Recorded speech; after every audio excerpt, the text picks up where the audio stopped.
আসসালামু আলাইকুম এভরিওয়ান, কেমন আছেন সবাই? এটা আমাদের সুপার ডুপার লেট আপলোড একটা ভ্লগ। আমরা ওই দিন পহেলা বৈশাখে হঠাৎ করে আপু ভাইয়া বলতেছে চলো একটু ঘুরে আসি, যদিও বের হওয়ার কোনো প্ল্যান ছিল না। সন্ধ্যার দিকে তাই বের হয়ে গেলাম যে আশপাশ থেকে একটু ঘুরে আসবো। ফার্স্টে ভাবলাম কোথায় যাব, পরে সবাই মিলে ভাবতেছি চলো দিয়াবাড়ি যেয়ে ঘুরে আসি। ভাইয়া গাড়ি চালাচ্ছে, আপু তার পাশে, আর আমরা তিনজন পিছনে।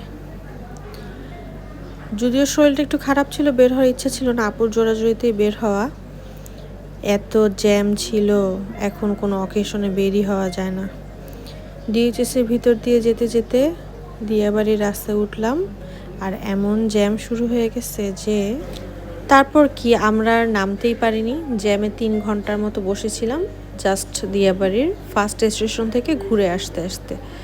পরে ব্যাক করে চলে এসেছি যে এই জ্যামের মধ্যে ঠেলে ধাক্কায় কোথাও আর নামাও হবে না, যাওয়া হবে না, আর ভালোও লাগছিল না, বোরিং হয়ে গিয়েছিলাম। আমি আর সাফির তো ঘুমিয়ে পড়েছিলাম। তারপরে আসলাম যে এতক্ষণ বসে থেকে কিছু খাওয়া হয়নি, চলো কিছু খাওয়া যাক। তাই আমাদের ফেভারিট মোমো আর সামান্য কিছু স্ন্যাক্স নিয়ে আমরা একটু খাওয়া দাওয়া করলাম, একসাথে বসে আড্ডা দিলাম। এই তো আমাদের পয়লা বৈশাখের ঘোরাঘুরি। Thank you for watching everyone.